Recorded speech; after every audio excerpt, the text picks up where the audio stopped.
New Thought Media Network.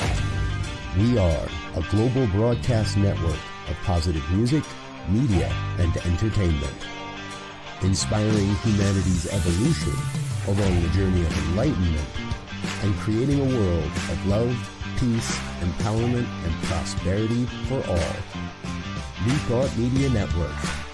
Positively inspiring.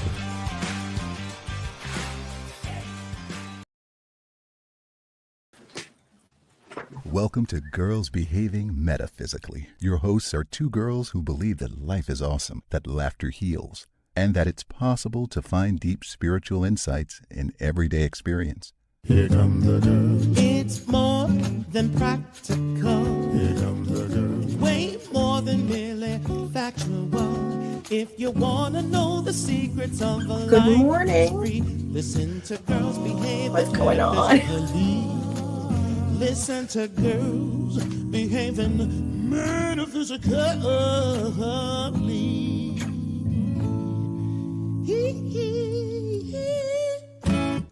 The host has unmuted your mic.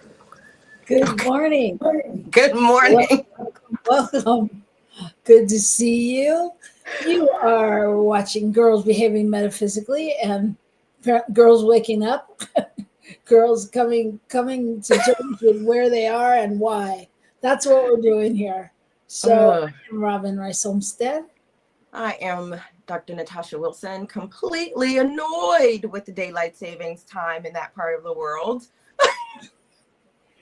You know, life happens. It's all good. So I take it you weren't set for this time frame. Well, no. It's 7 a.m. here. So, but 2 weeks or whenever daylight savings happen, it would normally be 8 o'clock, which is fine. But my kids are still home. So my ex had to come over and get them ready so I could be here. And here you are. So it is. And here I am. So I'm going to stop the complaining. I still don't like daylight savings time. It doesn't make any sense. But there we go. There we go. You know, there we go. That's a whole show in itself. Things that make sense or things that don't make sense. Because it seems to be the balance of the world these days. So welcome. If you're watching us from Australia or that part of the world, good morning. If you're in the United States, good afternoon. And we're just glad you're here. Let us know where you're joining us from in the chat, if you would. And so we are here to bring light and love to the world.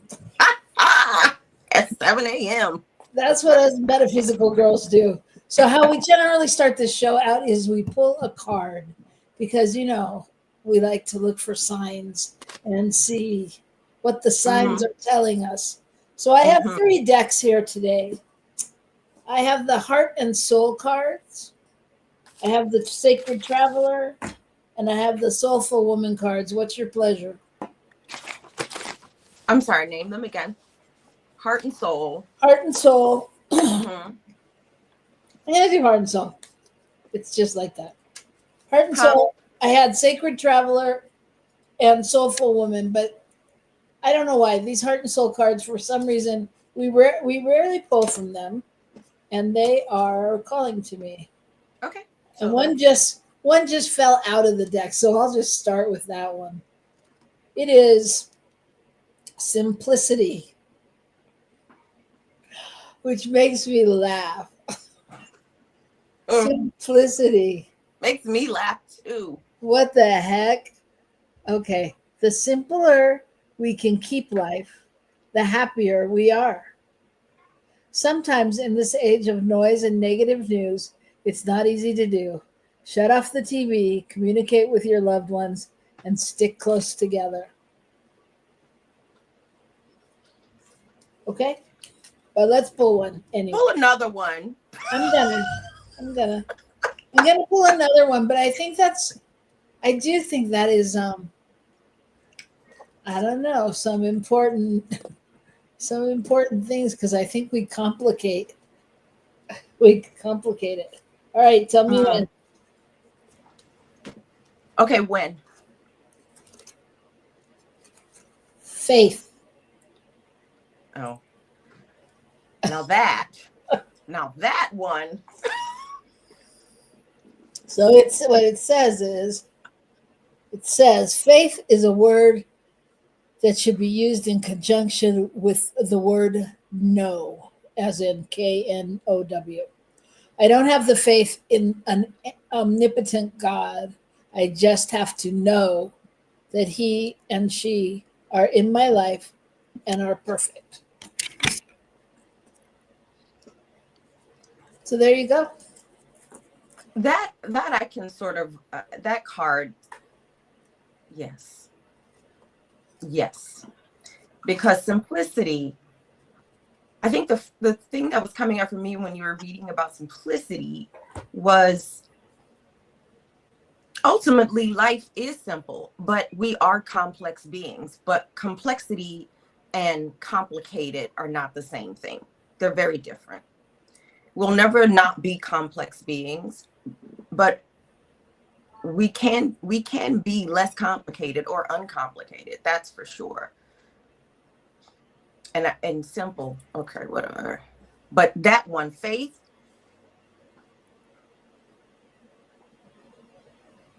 Yes.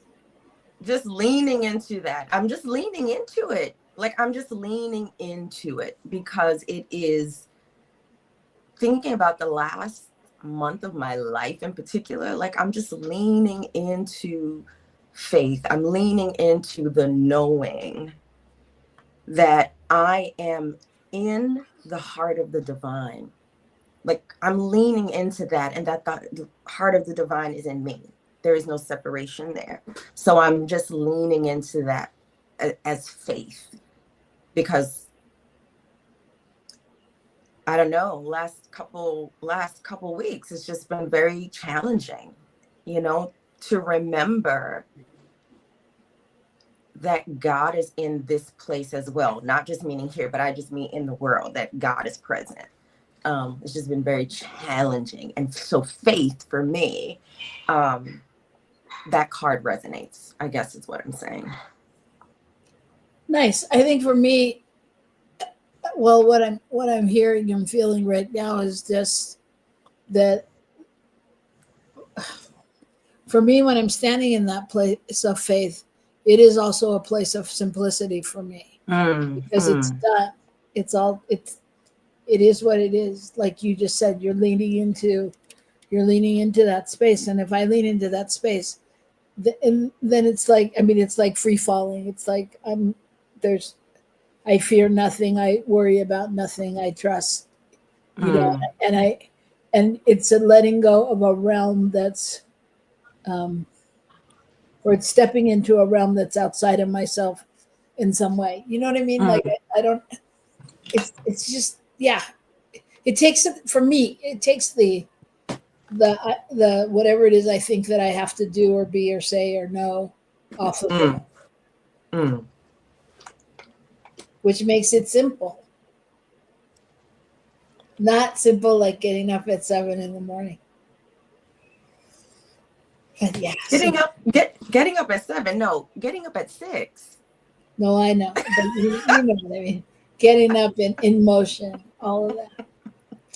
So today we are going to talk about, what is it, Tasha? Mindfulness, right? We're like, didn't we say mindfulness? That was what meditation and mindfulness and. Well, yeah, but it stemmed kind of from a place of balance, right? And being able to find that anchoring, kind of, it's sort of like the cards, right? Being able to move into faith or move in faith. So how do we do that? How do we align with that and the mindfulness and all of that good stuff? So how do you do that, Robyn? How do you stay balanced?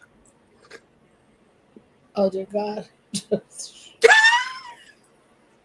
How do I stay balanced?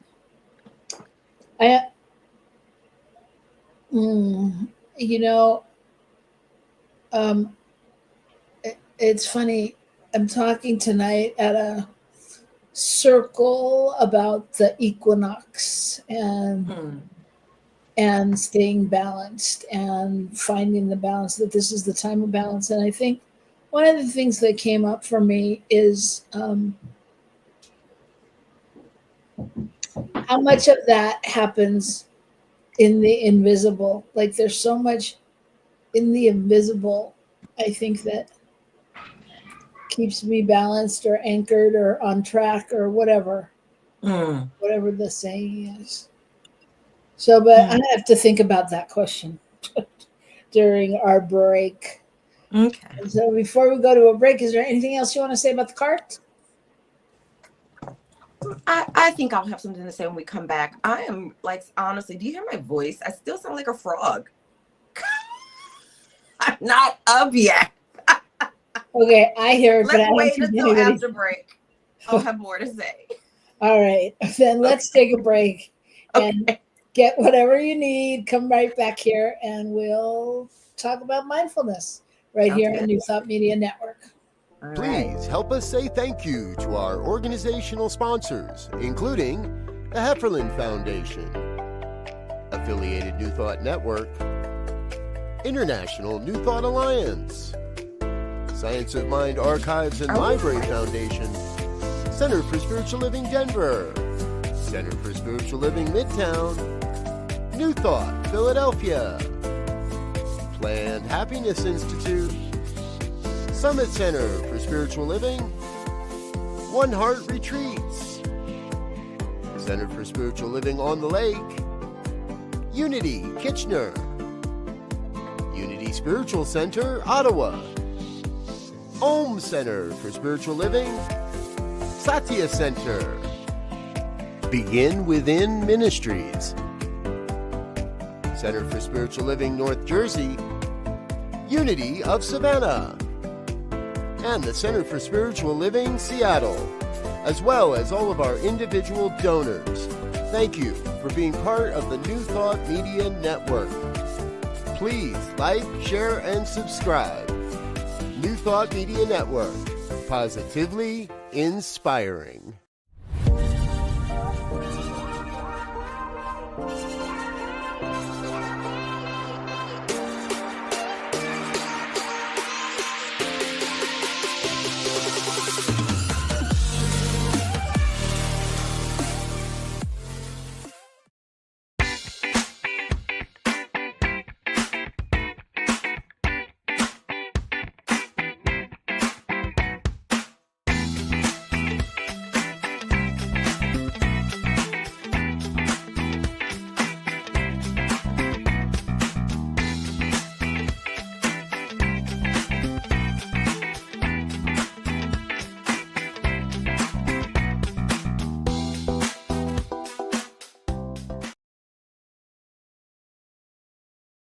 Welcome to Girls Behaving Metaphysically. Your hosts are two girls who believe that life is awesome, that laughter heals, and that it's possible to find deep spiritual insights in everyday experience. Here comes the girl. It's more than practical. Here comes the girl. Way more than merely factual. If you want to know the secrets of a life that's free, listen to Girls Behaving Metaphysically.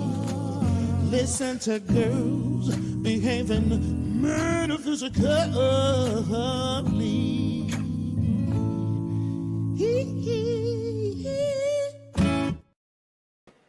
Hello, we are back right here on Girls Behaving Metaphysically.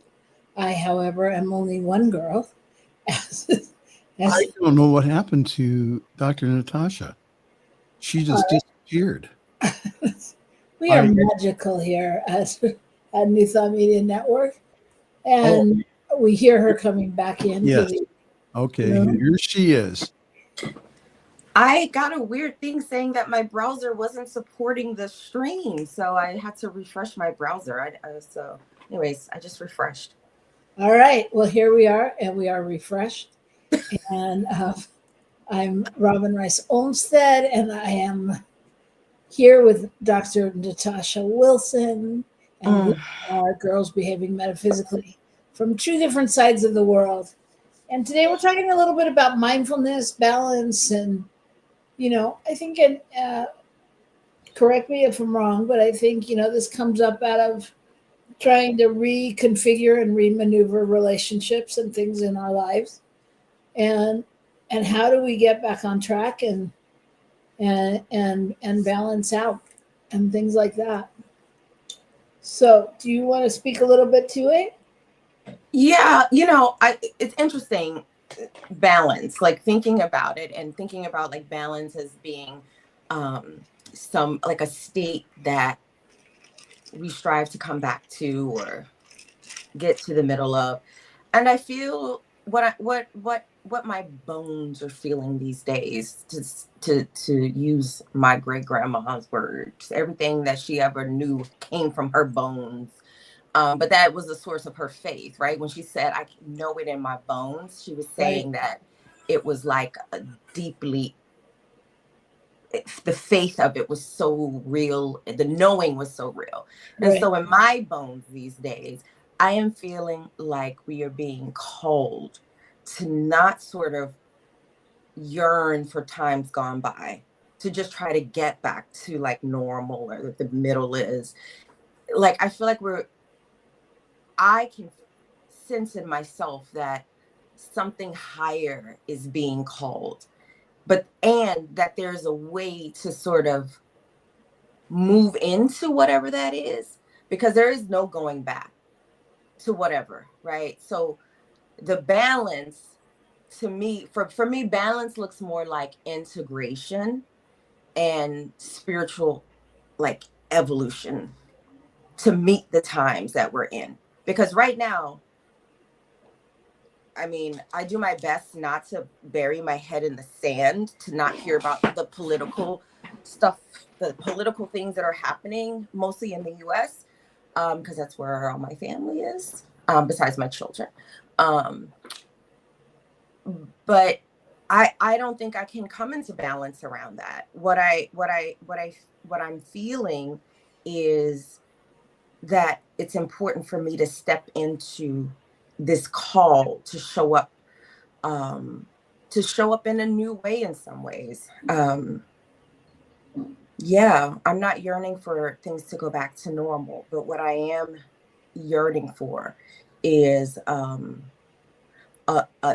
balance that is based on an understanding and an experience and a practice of real equity. So, Well, I think that there's no mistake that this comes on the day of the spring equinox, which is all about balance and awakening, and coming into balance with yourself, and as you said, and a couple of times, there's no going back. And I think people are starting to get that. I think in the beginning, I think there was a yearning for wanting things to be like normal, until people realized normal wasn't necessarily that great either. That normal was just, you knew what that was, and that it's really a time for change. And I think the equinox is about balance and renewing and awakening, and not only of the seasons, because this is when we move into spring and harvest and flowers growing and leaves coming back and all of that, but also I think in our lives. And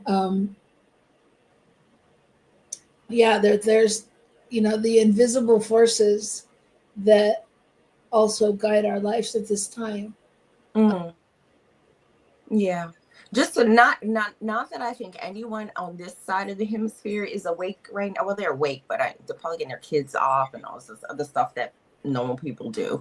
But we're, for us, it's the fall equinox, right? So it's that time where we start to become more internal. The days start to get shorter.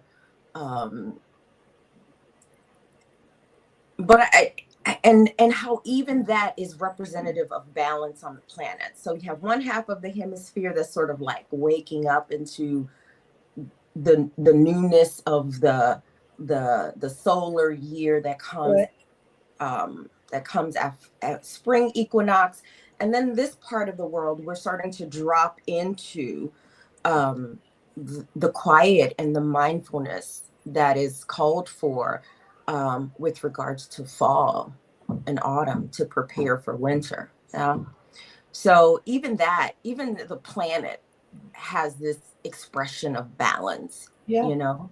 Yeah. Yeah, absolutely. And I mean, I liken it to what we do at our spiritual centers in some ways, that it's almost as if your half of the world is anchoring that kind of vigil and that mindfulness and holding the space for, greatness to emerge. And our side is emerging right now, and and it fluctuates, all right. We do it for each other, but but yeah, I mean, I think balance is a big thing. And as I was thinking about this equinox party thing I'm doing tonight, I was thinking, it's kind of, I was feeling like it was kind of a setup in my life, like, so at the beginning of the year, I don't really do New Year's resolutions or any of that, but I was like, all right, I'm just going to declare this year the best year ever. The best year of my life ever. I wasn't attached to that. I wasn't attached to something had to happen to make it that, or, or any of that. But that's just what I did. But as I was, like, over the past couple of months, I've been thinking, like, I mean, and great things have happened. Amazing things have happened that I would certainly include if I was going to talk about the best year ever.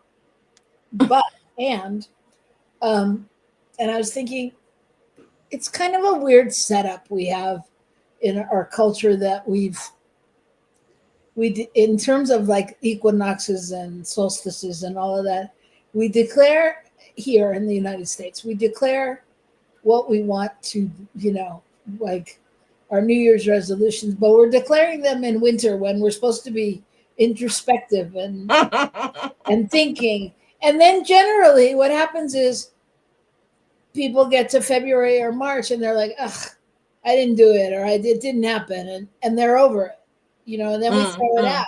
Whereas then we get to the season where it really is like, if you had contemplated it and you could, because I was feeling more motivated this morning to like make things happen. And I was like, oh, it's like really you could put those tools into action. You know what I mean? Like if you stayed, I don't know, just a thought, stayed with that contemplation time. So I think it's weird how we just pick things and go, okay, this is how it's going to be, So you work with clients though that have stuff going on around balance and mindfulness. And what do you do? How do you keep them on track? Well, they keep themselves on track, but one of the things that I definitely sort of I like, so the last 2 weeks there's been a bit of a theme when I am working on mindfulness exercises with people, and it's the mantra, what is hard for me is not what's wrong with me. Because a lot of times people show up because they're trying to make changes that are hard, and change is hard, especially when we've become habituated to moving through the world a certain way because that's how we've survived. And so to change that habituation is hard. And just because it's hard, it doesn't mean that this thing that is hard for you is what makes you wrong. You're incapable of being wrong. You're like, so then the other half, so I've had people working with that as like a sort of mantra in their day affirmation. But then the next part of that is acknowledgement of being a miracle. because existence is a miracle. And if we just look at it, we don't even have to look at it metaphysically. If we just look at it scientifically, the fact that we are here now is a miracle. To get born means a lot of things got to work out. A lot of things have to click into place. And then to come onto the planet is a complete and pure miracle. Yeah. So then that's the next part of the sort of like mantra or meditation that I've been working with clients, is to really get curious about what it means to be a miracle. What does it really mean? There's no one on the planet with your exact DNA. There's only one you. Reminding me of your voicemail message, Robyn. I love when I get you on the phone, but I always stay to listen to your voicemail because it's just true. It's like there's only one you. And that's miraculous. That is like incredible. And so what does it mean when we live our lives from a place of getting to know this being called me as a divine creation, as the divine wanting to get to know itself? Leaning into the miracle of that, I always say, why would anybody ever try to fit in? Like ever. Yeah. Yeah. I mean, just the word miracle in that sentence and that thought. I mean, just if we could all really live into the miracle of being here. I mean, to me, that in and of itself, because all the technical things you have to go through. I mean, before you become that, little thing inside of your parent. But I mean, there's so many levels to that. And, and even having been here on the planet for a while, then it's like to still be here when you look at all the friends or people or, relations that you've lost. I mean, I do think that is quite miraculous. But yeah, but I want to go back to mindfulness because I think that mindfulness also is a word that I'm not sure if people really know how key it is, because I think that mindfulness, we kind of throw it around like, oh yeah, mindfulness, be grateful and, do your affirmations or, be thoughtful. And I think that mindfulness can really, it can improve your mental health, can reduce stress, can so can you speak a little bit to that? Like how you think it does that? Ask the question again, Robyn. How does mindfulness improve our relationships with ourselves, and others, with, Yeah. I first of all, like mindfulness, really what it means really is to be aware of what you're thinking, to be aware of what you're doing, to be aware of what you're saying, to be aware of how you're moving through the world. So people think mindfulness is like, oh, I'm going to sit and meditate and have a mantra. But mindfulness is a practice, right? And it's a practice of awareness.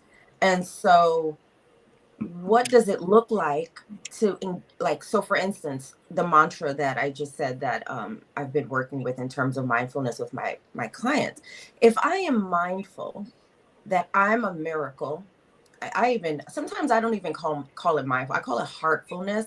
And because there is this beautiful, beautiful, beautiful connection between the heart and the brain. We know the electric impulse that is called the heart later on in the developing fetus is the first to develop before the brain, right? And so heartfulness to me always gets the mind kind of together, because the mind is interesting. Anyway, so if we really sit with that and we move with, I'm a miracle. And I'm mindful that I'm a miracle. And I'm mindful that every single being I come into contact with is a miracle. They're a miracle, whether they know it or not. But we move differently. It affects everything different. We're in relationship differently. So, I mean, even moving with that level of mindfulness of becoming aware that I'm a miracle and then extending that to other people, even if we don't necessarily get on, or we, like, we don't want to be friends, it's fine. Right. There's still this gentleness, this sort of kindness that comes, or that eases the nervous system when we really lean into the fact that we're a miracle. Because to be a miracle means that we've already gotten rid of the notion that something's wrong with me. Right. And I find that to be the main thing that causes dysregulation in people. This notion that either they're wrong, they're bad, or whoever they're in a relationship is wrong or bad. Yeah. Yeah. And I feel like, mindfulness is so, it's so broad. It's such a broad thing, that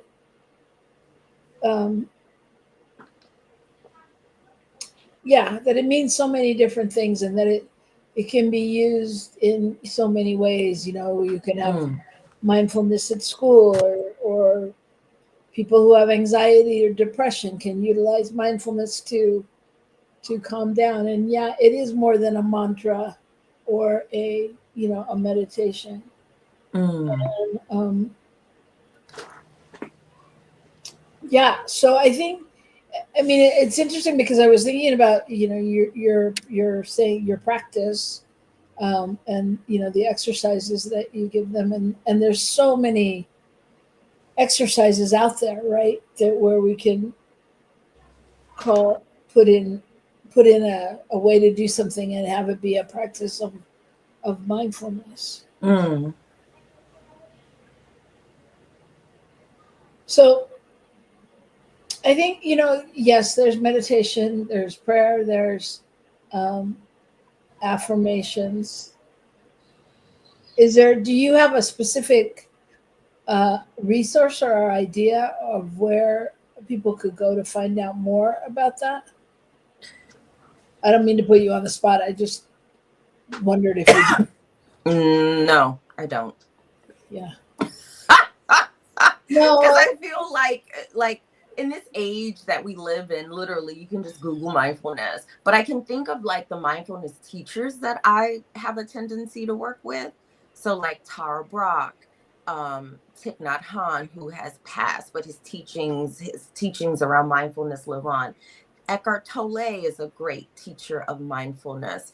Right. I mean, there really are many, but I feel like those are the three that came to top of mind right away.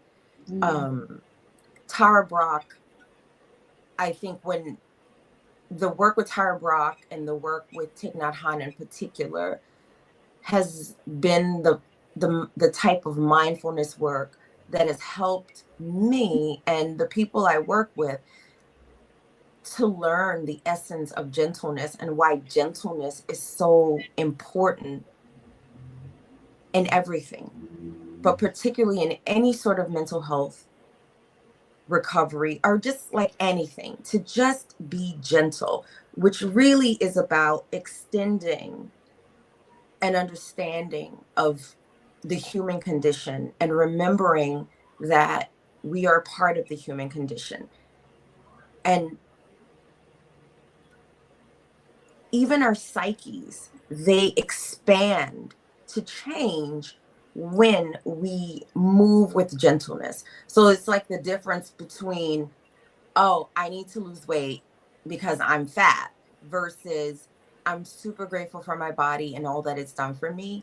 and I want to change it so that it's more agile or whatever the case might be, right? So that gentleness makes such a big difference in how we move through the world when we extend that gentleness to ourselves and to others. And so those are the two mindfulness teachers that I think about the most, because I really come to understand why it's so important to be gentle. And that's been a real lesson for me, and continues to be a lesson, because I can be very hard on myself, and being hard on myself actually just keeps me stuck.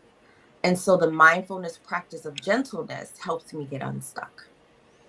Yeah, and I think that's what, for me, when I hear the word mindfulness, it makes me go to a kinder, gentler place. Mm-hmm. It's not just an awareness, but it's really like leaning into that and really holding on to its, I don't know, the word that's coming to my head is fragility, and I don't mean that in a bad way, but like, just that softness of it's funny, like I love that you said that heartfulness, because it feels more like a heart space than a mind space. Mm-hmm. But maybe we're teaching our mind to the oneness of the mind and the heart. So I pulled a couple of quotes, and I thought we could talk about them, because I think it lends itself to what we're talking about. This is a quote from Rumi that says, "Life is balance of holding on and letting go." Read that again. Life is the balance of holding on and letting go. Mm-hmm. And I think, that's the dance we do, right? Mm-hmm.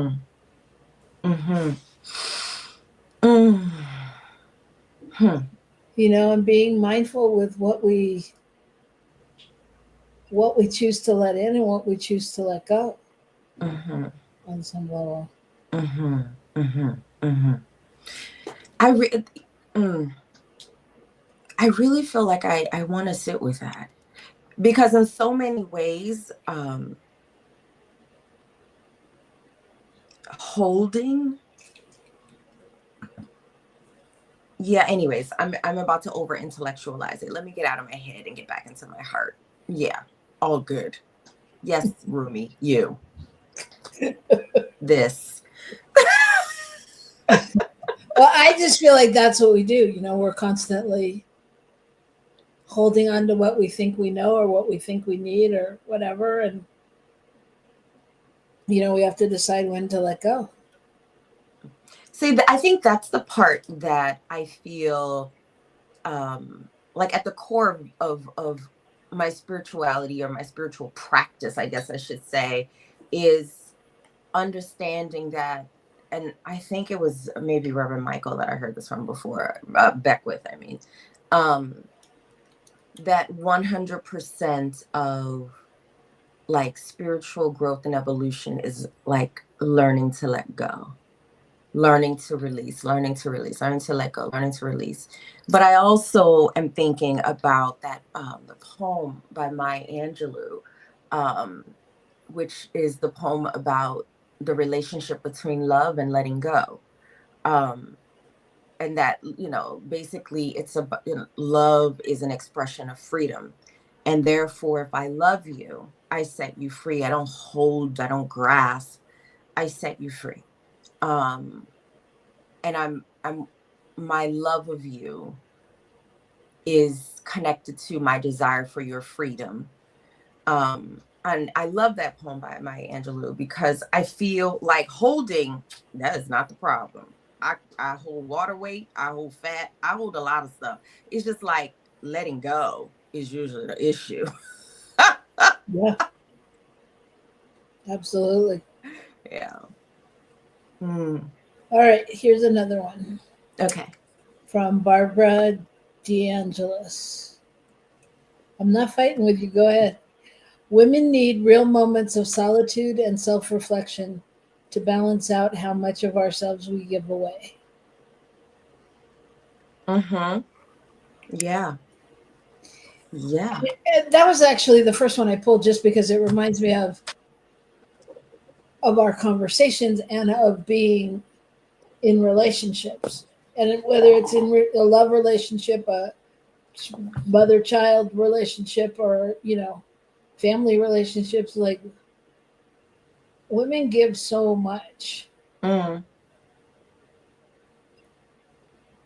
Yeah, we do. I'm looking up. I just want to quickly look up what something I want to say that's related to this, but I'm just trying to find. I don't know when it was actually written, but have you read much of Virginia Woolf at all? Long time ago. Long time ago, yeah. So, oh my God, like at the beginning of the 20th century, she wrote a book called A Room of Her Own. And basically what she was saying is that every woman needs a room of her own. Mm. Every woman needs a room of her own. And I know what the convention is. The convention is meaning Western convention, although it's not necessarily our history, if we look at it more deeply, like men and women never slept in the same spaces, but this most recent convention of relationships means that men and women sleep in the same spaces. But you could just look at the history of Europe, and especially the queen had her chambers, the king had his chambers. You look at many tribal communities around the world, there's always women's space and men's space, right? Like, but in this era, we don't understand why it's so important that women have their own space, that they have a room of their own. And it's precisely for that, because we do give so much. Like, we embody, like literally our physical bodies are representative of all that we give. We give birth, we give sustenance, right? Like, we literally feed babies, but then it extends beyond that. So what we give to the community, we give to our families, we give to so at minimum, we need a room of our own. But I decided I was going to write a book called A House of Her Own. That's just me.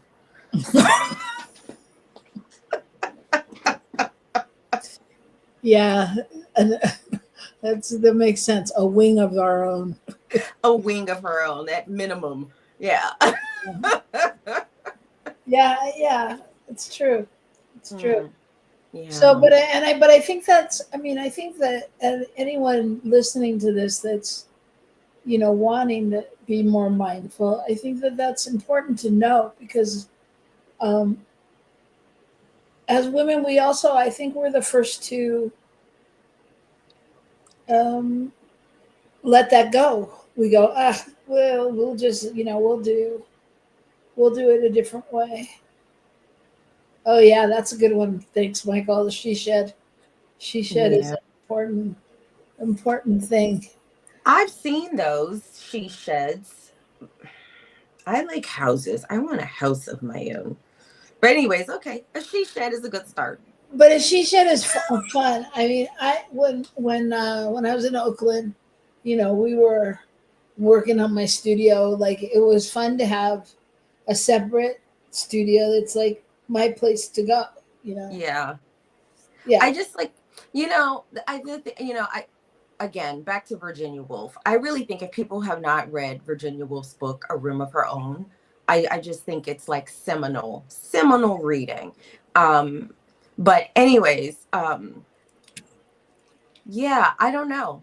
I'm still like a house of my own, but it can be a she shed as long as I have a bathtub, a really cozy blanket, a comfy like bed or lounge. So that's why for me it usually looks more like a house of my own, because it has to include a bathtub. Like, if I could live my life just on my own terms, I would do everything from the bathtub. I'd work from the bathtub. I like cook from the bathtub. I do everything from the bath. I take meetings from the bathtub. That's what I do. Yeah, you may need more than a she shed. Michael says a she cabin. And a she camera, so like when I have to do a Zoom meeting, it can be blurred because I'm in the bathtub, you know. So. All right. Well, I want to leave us with this quote because this, I think, we touched on, different things you can do, but we didn't really go to this place. And I think this is a lot of times what you do specifically, and what I do too, what you and I do. So it says, be aware of wonder, live a balanced life, learn some and think some, and draw and paint and sing and dance and play and work every day some.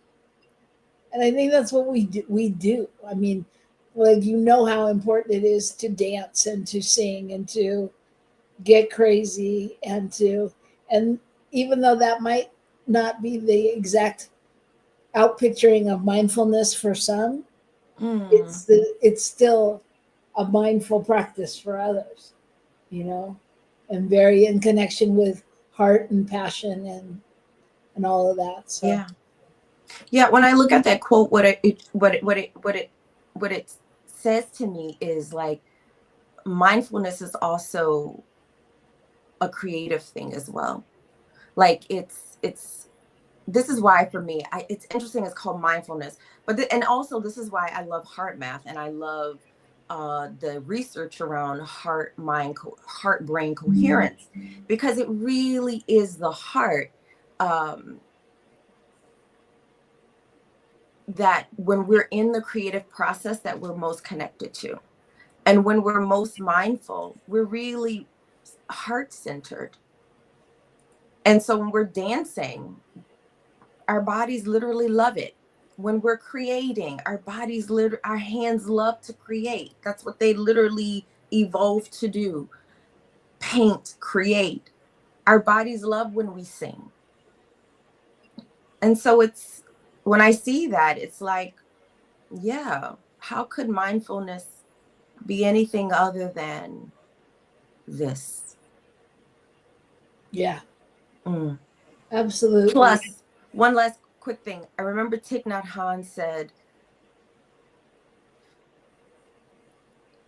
your mindfulness practice is more important. It's more about what you do when you're off the mat. It's easy to be mindful when you're on the mat. When you're sitting on the mat, it's easy to be mindful, right? But it's like, it's the mindfulness that we carry out into the world that really matters. So when we sing and we dance and we play and we're mindful, that's mindfulness. Yeah, and that's bringing it into the world and with others in a different way as well. That's right. Yeah. So I guess the question that I would leave people with is, where can you be mindful in your world? Where can you make a choice and do something different this week to really be mindful? I mean, like you said, on the mat, we all get that. We all get how easy it is, or, what we're doing when we're on the mat. But this is a world we're living in that requires it off the mat. Yes. And balance. Even Robyn, bringing it back to balance. Like, I don't know. Around my birthday, I was like, I just think I need to stop drinking completely. I'm just going to stop drinking completely. Because I'm just gaining weight. I eat too much wine. Drink too much wine, eat too much cheese, and I'm gaining weight. So as a Scorpio, I go to the extreme. So I try to cut out everything. Yeah, but I feel like the more and more I just am alive, especially after the election, it's like, this isn't the time to stop drinking. This is the time to maybe come into balance. Which, right? Because this is people are going through it in our world, and we need to create spaces of permission for people to find and be in balance. They don't have to be at the extreme, at either pole in the extreme. And I have to say, like, what's happening in the United States politically is really forcing me to look at what balance actually does mean. Like living at the poles, oh, I want to lose weight, I'm not going to eat anything. Or like, I'm drinking too much, I'm going to stop drinking altogether. No, it's balance. It's about coming to what's the middle path here? So, well, and I would add to that not only balance and middle path, but, and this is for all that you're talking about, it's about compromise, and it's about finding, like you just said it, finding the balance. But I'm going to take it back even a step further to faith, to the card we pull. It's about having faith and being mindful to be with it for a minute, and not just, throw the baby out with the bathwater kind of thing. Yeah. Look, I feel like the one element of faith that I myself have really been working to practice is knowing that God is everywhere, knowing that there is no place that God is not.